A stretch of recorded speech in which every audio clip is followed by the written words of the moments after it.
And it just seems like everything in the world has been turned upside down and is backwards. And a lot of this isn't new. If you read the Bible, it talks about this on repeat, how civilization goes from righteous, living right, great kings, to horrible kings, to weak men, to women in power, to women being immoral, and men kind of living an immoral life as well. And usually in the Bible, when things get turned around, a lot of times it's just a random person. It's a random person like Elijah, if you read about him, or um, King David, or King Jehu, who a lot of these people, they came from nothing. They didn't have any kind of influence. Their families were just normal or even just below normal. And really, you would have never seen these people or thought that they would become what they became. And a lot of it is these people just knew about God. A lot of them were just very, I don't want to say religious, but they were very Christian and just were honest, and they lived by the rules and commandments stated in the Bible by the Lord.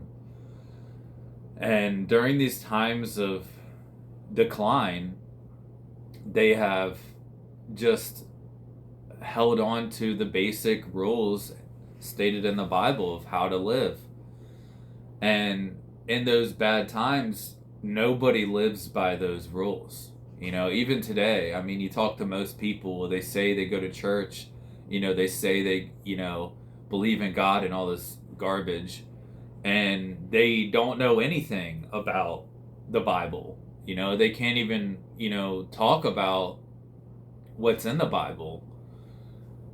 They rely on these stupid pastors who, a lot of them, are misleading these people. And, it's unfortunate because a lot of these people don't even realize that they're being deceived and they're being led the completely wrong way. For many instances, for one, I mean, most of these churches, they all accept LGBTQ, which is completely unacceptable, you know, to the Lord and Christ.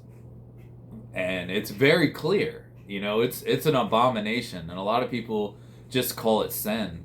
It's not sin, it's an abomination. An abomination is an unforgivable sin, okay? And it's punishable by death.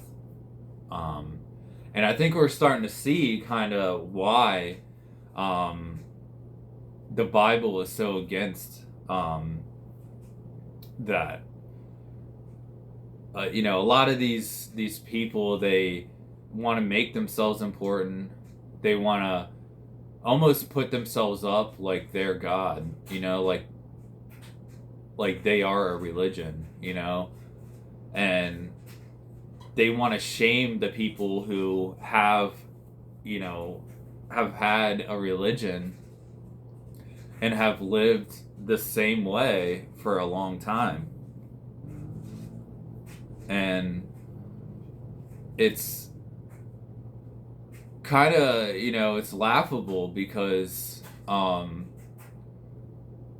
these people are just following these like lunatics, that these people, they're all like bowing down to these very evil people and acting like it's completely okay for these people to influence their kids.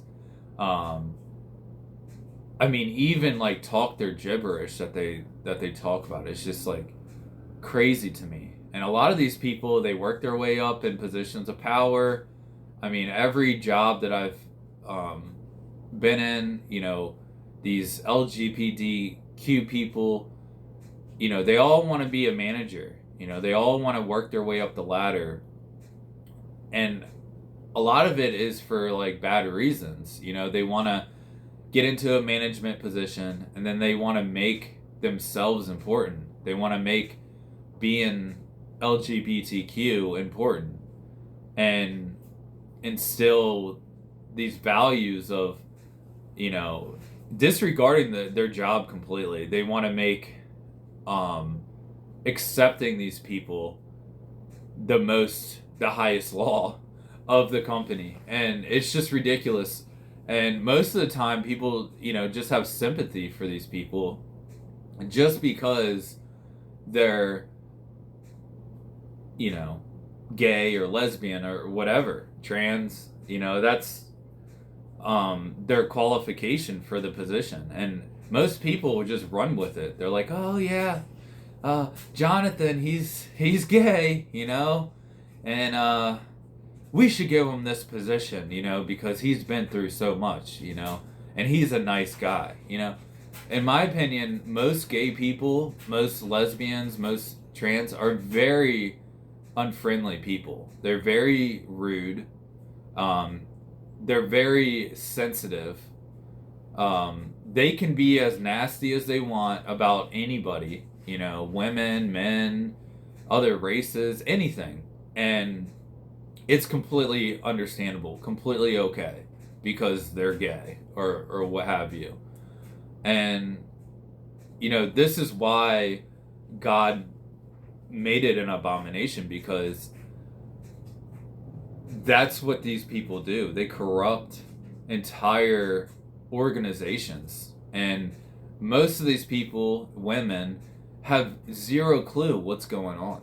They have no idea the damage that they're doing.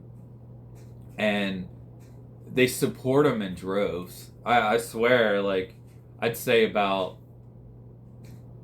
9 out of 10 women, if you ask them, they support LGBTQ. If you ask men, I'd say probably 50-50 at this point. Maybe even 4 out of 10 or 6 out of 10 men might say they support it. But a lot of them, they just don't care. They don't care about this, which they really should, because all these, LG people are taking over schools. They're taking over healthcare. They're taking over all businesses out there. And they're making them the most important factor is civil rights, which we're there to work, okay? We're there to get an income. We're there to make a product. We're not there for civil rights, okay? Do that on your off time.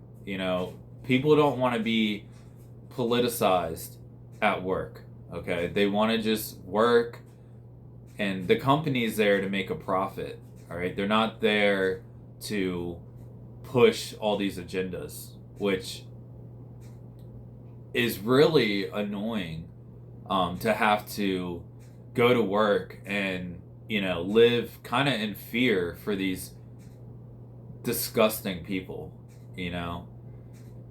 And it's funny, I was at work, and, this one, I don't know if he was trans or gay or who knows, okay? But he definitely is something. I can tell just the way he talks. And he asked me kind of what my preference was, dating wise. And, I kind of talked about, my situation a little bit, but this was kind of a random question. And I told him, I was like, well, I really prefer and only really interested in a traditional wife, a traditional type of relationship. And his first response, of course, was, well, what do you kind of take as traditional? Like, what's your interpretation of traditional?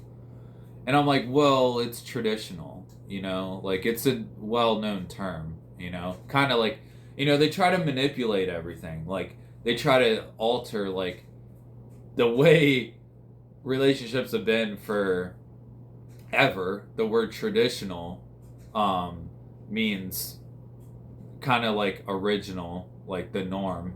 And